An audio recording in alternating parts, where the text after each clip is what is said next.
Halo semuanya, kenalin aku Kadenan Nabi Mana, NIM 180850150. Aku dari program studi informatika Fakultas MIPA Universitas Udayana. Nah, pada kesempatan kali ini aku akan menjelaskan teknologi yang lagi booming banget nih, yaitu blockchain yang juga erat kaitannya dalam jaringan multimedia. Jadi untuk yang pertama aku akan menjelaskan tentang, nah teman-teman di sini mungkin bisa melihat ada beberapa logo dalam cryptocurrency yang sebenarnya teman-teman mungkin di sini tahu bahwa cryptocurrency itu berawal dari blockchain teman-teman. Dan untuk yang pertama itu ada logo Bitcoin, yang kedua ada logo yang di tengah itu ada logo Ethereum, dan yang ketiga itu ada logo Dogecoin. Nah di sini sebenarnya apa sih hubungan antara Bitcoin yang memang mungkin teman-teman sudah sangat kenal, dan apa hubungannya dengan cryptocurrency yang mungkin juga teman-teman tahu, yang bagian Bitcoin itu merupakan bagian dari cryptocurrency, dan teman-teman mungkin tahu blockchain, mungkin pernah dengar aja bahwa uh, cryptocurrency juga merupakan bagian dari blockchain. Jadi sebenarnya blockchain itu berawal dari Bitcoin. Satoshi Nakamoto merupakan orang yang mempelopori adanya teknologi Bitcoin. Jadi bisa dibilang sejarah Bitcoin itu ada karena teknologi luar biasa yang bernama blockchain. Dan Bitcoin itu bisa dibilang adalah sebuah digital currency. Tapi apakah kita akan membahas tentang Bitcoin ataupun yang lainnya? Tidak, kita akan membahas tentang blockchain, yaitu teknologi dalam Bitcoin. Mungkin untuk tentang Bitcoin nanti naik diturun bukan ke saya ya, karena saya kurang paham. Jadi kita akan membahas tentang blockchain. Jadi saya akan mengonologikan blockchain itu adalah sebuah buku. Jadi dalam buku itu ada yang namanya halaman-halaman. Jadi teman-teman di sini bisa lihat bahwa buku itu terdiri dari halaman 1, halaman 2, halaman 3. Begitu juga blockchain. Blockchain itu terdiri dari satu blok ke blok yang lainnya, dihubungkan ke blok yang lainnya juga. Jika dalam analogi sebuah buku, maka kertas itu bisa dianalogikan adalah sebuah blok. Dan dalam sebuah kertas itu adalah yang namanya baris. Kalau dalam blockchain itu ada yang namanya sebuah entry, sebuah data yang tersimpan dalam blockchain tersebut, di mana data tersebut terhubung antara satu halaman dengan halaman yang lainnya. Jadi apa sih maksud dari terhubung? Ketika nanti halaman, misalkan nih ada satu buku yang berjumlah halamannya sampai 1000, itu kan bisa dibilang sangat banyak. Jadi ketika misalkan salah satu halaman itu dihapus ataupun robek ataupun apapun itu bahasanya, itu akan memudahkan kita untuk mengetahui halaman mana yang hilang. Kenapa? Karena satu halaman itu terhubung dengan halaman yang lainnya. Sama halnya dengan blockchain, ketika misalkan ada blok yang hilang, itu akan mempermudah kita untuk mengetahui blok mana dan blok di bagian apa yang hilang. Karena memang konsep dari blockchain ini adalah sebuah rantai yang akan menghubungkan antara satu blok dengan blok lainnya. Nah, slide selanjutnya, untuk ilustrasinya mungkin bisa dilihat dari sebelah kanan. Jadi bisa dibilang blockchain ini erat kaitannya dengan distribute ledger yang saya akan jelaskan nanti. Dan di mana dasarnya dalam teknologi ini telah peer to peer antara satu device ke device yang lainnya. Atau dalam bahasa lebih mudahnya, tidak ada perantara di sini teman-teman, tidak ada pihak ketiga. Jadi teman-teman bisa lihat ilustrasi konsep di sini itu memperlihatkan bahwa satu device langsung terhubung dengan device lainnya tanpa ada perantara, dan bisa bilang ya memang tidak ada yang mengganggu. Sebenarnya fungsi perantaranya apa sih? Nah, kita langsung lanjut ke analogi selanjutnya. Sebenarnya proses transaksi itu akan jadi seperti ini teman-teman. Misalkan ada pembeli dan penjual, jadi kan jual jeruk segar. Lama kelamaan kan kita akan menghilangkan diri dari yang namanya uang cash teman-teman ya. Kita akan membawa ATM kemana-mana, dan kita akan membawa mungkin teman-teman tahu QRIS, ada mungkin saya nggak mau sebut merek, ada apa, ada B, ada C, banyak sekali ada mata uang kita bisa bawa hanya dari genggaman sebuah HP. Nah, ketika kita misalkan membeli jeruk segar, dan ketika kita menggunakan satu aplikasi misalkan, dalam aplikasi tersebut ada bank di sana teman-teman, ada PT yang membawahi aplikasi tersebut.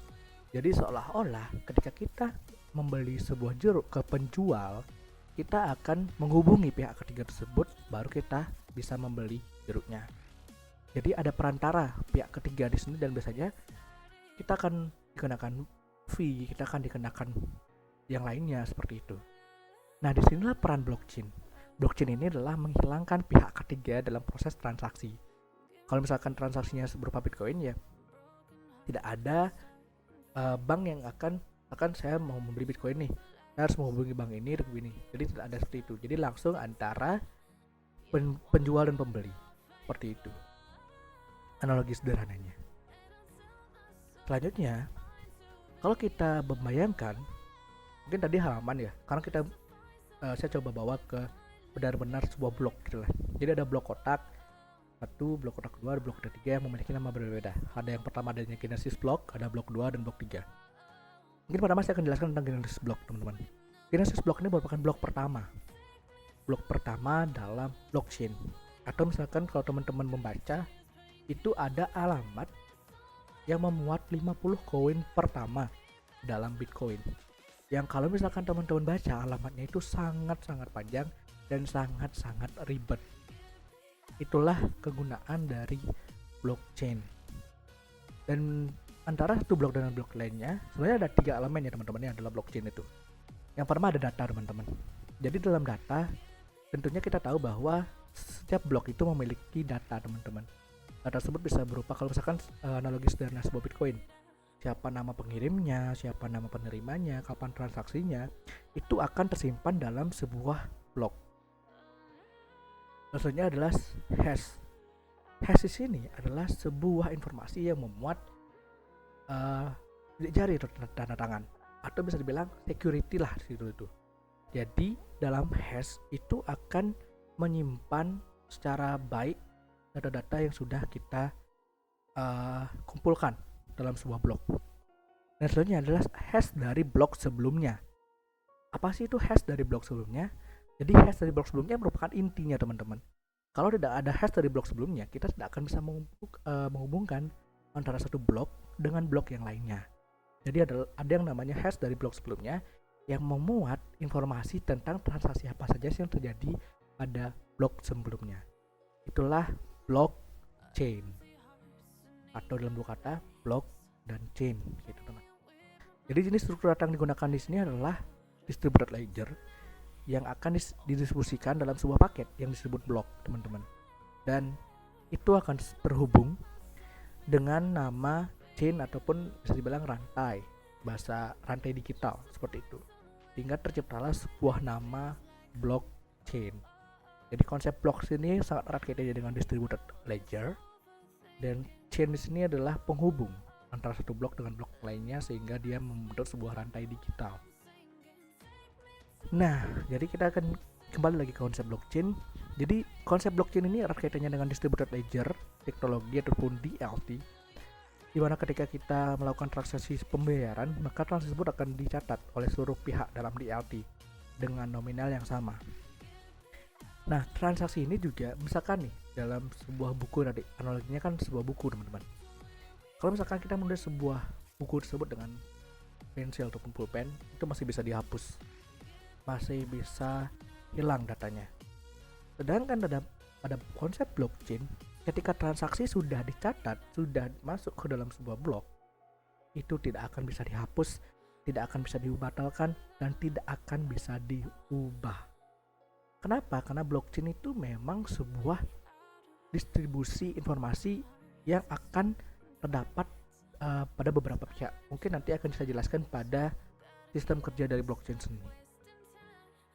Nah, ini merupakan cara kerja dari blockchain. Yang pertama tentunya ada transaksi. Setelah ada transaksi, kita akan terhubung melalui beberapa network dengan peer-to-peer antara satu device dengan device yang lainnya. Nah, fungsi dari dalam di sini inilah yang saya bilang tadi. Dalam blockchain itu tidak ada pihak ketiga, sehingga pihak-pihak ini yang akan memvalidasi ketika terjadi sebuah transaksi. Misalkan ada A, B, C, D. A transaksi ke B, yang akan memvalidasi bukan hanya A dan B, tapi C dan D juga. Jadi bisa bilang rekening akan menjadi milik semuanya, teman-teman. A akan tahu berapa jumlah nominal rekening masuk, B juga akan tahu, C kalau D akan tahu. Dan itulah yang akan divalidasi dalam blockchain, teman-teman. Sesudah divalidasi, itu ketika misalkan sudah divalidasi nih, A mengirimkan ke B 100.000 dan semua sudah memverifikasi bahwa memang benar bahwasanya A mengirimkan 100.000. Nah, transaksi inilah yang akan disimpan dalam sebuah blok, teman-teman. Jadi blok di sini akan menyimpan transaksi ini tentunya dengan beberapa data. Ada data nama penerimanya siapa, misalkan data pengirimnya dari A, data penerimanya B, jumlah uangnya berapa, kapan transaksinya, jam berapa, detik berapa, menit berapa, itu simpan dalam sebuah new block. Dan blok inilah yang akan disimpan ke dalam blockchain. Dan spesialnya memang blockchain ini akan terdistribusi ke semua titik. Semua orang akan tahu transaksi apa saja yang terjadi. Dan ketika misalkan yang menjadi highlight di sini adalah ketika ada blok baru, teman-teman, itu tidak boleh menghilangkan transaksi yang lama. Jadi transaksi yang lama itu wajib disertakan dalam sebuah blok yang baru. Seperti itu. Jadi transaksi sudah selesai. Itu proses di blockchain. Nah, terus kenapa sih blockchain ini erat kaitannya dengan Bitcoin? Pada proses transaksi ini ada yang namanya proses enkripsi, proses security system lah bisa dibilang dalamnya, proses menjaga sistem itu secara aman. Nah, itu bisa dibilang blockchain ini memiliki kerja yang spesial, teman-teman. Dia tidak sembarangan lah untuk bisa mendapatkan suatu password dalam sebuah data ini. Nah, itulah yang dihargai, teman-teman. Ketika misalkan sudah mendapatkan satu buah, misalkan kita ingin menyimpan bahasanya uang 100.000 nih, didapatkan alamat A. Nah, alamat inilah yang dihargai sebagai sebuah Bitcoin kalau misalkan kita hubungkan dengan cryptocurrency. Dan masih banyak lagi cara contoh-contoh dari penerapan blockchain sendiri seperti itu. Jadi ini merupakan beberapa yang saya bilang tadi, ada dalam bidang keuangan finansial, ada dalam bidang value exchange ataupun nilai tukar uang ataupun apa itu. Lalu juga dalam aset registries, ini dalam bidang misalkan teman-teman punya tanah dan teman-teman ingin menyimpan bahwa teman-teman yang mempunyai tanah tersebut, jadi juga bisa digunakan dalam blockchain. Jadi kita tahu sebenarnya siapa sih yang pemilik tanah ini yang pertama, seperti itu. Dan tentunya itu akan memudahkan kita ketika terjadi ada suatu permasalahan. Itu konsep dari blockchain sendiri. Dan terakhir ada security, di mana security dalam blockchain ini memang menjadi daya tarik sendiri, karena akan sangat sulit bagi siapapun yang ingin mencoba memasuki jaringan yang ada dalam blockchain, karena sistemnya sangat sistem yang terdistribusi tadi yang akan membuat para hacker ataupun para cybercrime itu susah untuk masuk ke proses dari blockchain seperti itu. Nah, selanjutnya kita akan membahas tentang CDN, yaitu Content Delivery Network, sebuah jaringan distribution network yang merupakan sebuah kelompok server yang ditempatkan di berbagai lokasi untuk menyebarkan konten web ke sejumlah wilayah geografis yang luas. Itu secara teoritis. Selanjutnya, sebenarnya apa sih tujuan dari CDN? Secara sederhana saya bilang, tujuan dari CDN adalah memotong jalur yang ada dalam proses network ataupun dalam proses networking. Jadi apa sih efeknya? Efeknya yang jelas mempercepat proses yang ada dalam proses network, dalam proses misalkan kita mengakses sebuah website. Jadi misalkan kita mengakses website dari A yang misalkan datanya jauh, itu kan akan membutuhkan waktu yang sangat lama nih. Jadi ketika ada CDN, Content Delivery Network, itu akan jadi semakin cepat. Kenapa? Karena memang servernya ini ada di berbagai daerah, seperti pada gambar ini. Server pusatnya memang ada satu, tapi server itu ada di berbagai daerah, sehingga akan mempermudahkan terjadinya proses pengeloadan ketika misalkan kita mengeload sebuah website. Dan apa sih pengaruhnya? Bagaimana misalkan kita menggunakan sebuah CDN? Bagaimana jika kita tidak menggunakan sebuah CDN? Untuk yang pertama, jika kita menggunakan CDN, semua konten akan dikirimkan ke server asal. Jadi artinya, jika server berasal dari USA, dari Amerika Serikat, maka pengguna Indonesia akan menerima konten dari lokasi yang sama. Itu akan menyebabkan proses menjadi lama. Kenapa? Karena jauh antara Indonesia dan USA. Nah, bagaimana jika kita menggunakan CDN dalam kasus ini? Yaitu kita akan menggunakan semua konten dari POV terdekat, bukan dari, misalkan kita mengambil upload dari Amerika Serikat, kita akan menggunakan konten terdekat, misalkan di Singapura. Nah, itu akan mengurangi waktu yang dibutuhkan untuk memuat sebuah halaman web. Dan untuk format-format yang didukung di sini itu dalam multimedia ada video, gambar, teks, dan audio. Kalau misalkan video ada MP4, ada MOV, ada VLV. Kalau misalkan pada audio itu ada MP3, ada WAV. Pada gambar itu ada JPEG, ada JPG, ada PNG, ada banyak lagi. Jadi secara kesimpulan, CDN (Content Delivery Network) itu akan mempercepat proses memuat halaman pada website. Seberapa berpengaruhnya?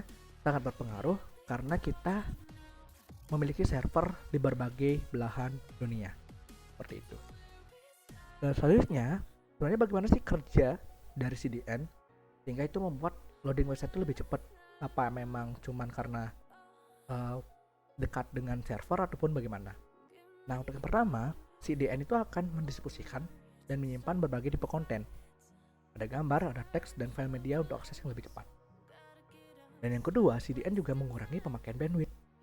Caranya juga dengan menyediakan konten dari berbagai lokasi alih-alih mengirimkannya dari satu server. Jadi akan mengurangi proses loading dalam website.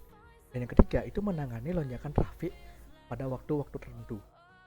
Jadi kita tahu bahwa website itu pada waktu tertentu bisa terjadi sebuah penumpukan, teman-teman. Jadi kalau misalkan kita punya banyak server yang tersebar dari satu daerah, dari satu negara, itu akan menyebabkan lebih tidak adanya gangguan. Kenapa? Karena servernya tidak hanya satu, tidak terpusat di satu hal. Nah, selanjutnya kita akan membahas tentang sistem blockchain, yaitu ada dua, ada distribusi dan ada desentralisasi. Untuk yang pertama, itu distribusi itu mengacu pada beberapa titik pengambilan keputusan. Sedangkan pada desentralisasi itu hanya berfokus pada satu keputusan tunggal. Pada distribusi itu data-data akan disebar ke bagian-bagian, namun juga akan dibagikan, bagian-bagian tersebut yang tersebar akan dikembalikan lagi, disebut kembali dengan logik dan diawasi oleh bagian yang mempunyai peringkat yang lebih tinggi sehingga membentuk suatu kesatuan. Sedangkan pada proses desentralisasi, kegiatan-kegiatan pengolahan data itu dilakukan secara subfungsional, dilakukan dalam bidang organisasi fungsional otonom. Nah, untuk contoh sistem dari blockchain distribusi itu ada AWS atau Instance Cloud. Dan untuk contoh sistem blockchain yang desentralisasi itu ada Bitcoin dan juga Ethereum. Dan di sini keuntungan dari adanya proses distribusi adalah tentunya ada kegagalan node tersebut tidak akan menurunkan seluruh sistem. Sedangkan pada desentralisasi, karena dia pada pengurusan tunggal, itu akan lebih riskan lah daripada distribusi. Dan beban pada jaringannya juga didistribusikan. Dengan pada desentralisasi akan ada satu entitas yang memiliki kecepatan yang lebih bagus jaringannya. Dan distribusi itu sistem ini akan lebih aman karena peretas itu perlu menyerang beberapa titik secara bersamaan. Sedangkan pada desentralisasi itu akan lebih, kalau misalkan dalam dari sistem pasti juga akan lebih kurang aman daripada distribusi, tetapi dia meningkatkan kecepatan dari sistem ini karena dilakukan fokus pada pengurusan tunggal, dan juga dia akan meningkatkan daya komputasi dari sistem blockchain. Selanjutnya, ketika misalkan kita kaitkan dengan CDN, maka kedua sistem ini memiliki arsitektur jaringan yang terdesentralisasi. Namun pada blockchain sebenarnya juga menerapkan jaringan terdistribusi. Blockchain dan CDN juga memiliki keamanan yang baik dalam transfer data. Jadi jika proses data tersebut dilakukan dari satu server CDN ini, maka jaringan akan rentan terhadap serangan online berbahaya. Misalnya serangan denial of service, DDoS, dan juga lain sebagainya. Jadi bisa dibilang blockchain dan CDN ini memiliki kaitan yang sama-sama terdesentralisasi, namun blockchain itu juga menerapkan jaringan yang terdistribusi seperti yang saya jelaskan tadi. Tapi kalau misalkan kita bandingkan, CDN sebenarnya juga memiliki keamanan yang baik dalam transfer data karena dia merupakan proses transaksi dari satu server. seperti saya bilang tadi, CDN ini memiliki beberapa banyak server. Jadi jaringannya akan rentan terhadap serangan online berbahaya karena ada banyak server di sini teman-teman. Dan misalnya serangan yang seperti yang bilang tadi adalah denial of service dari DDoS. Mungkin itu saja yang dapat saya sampaikan. Jika ada salah kata, ya mohon maaf. Saya tutup dengan terima kasih dan sampai bertemu di video selanjutnya.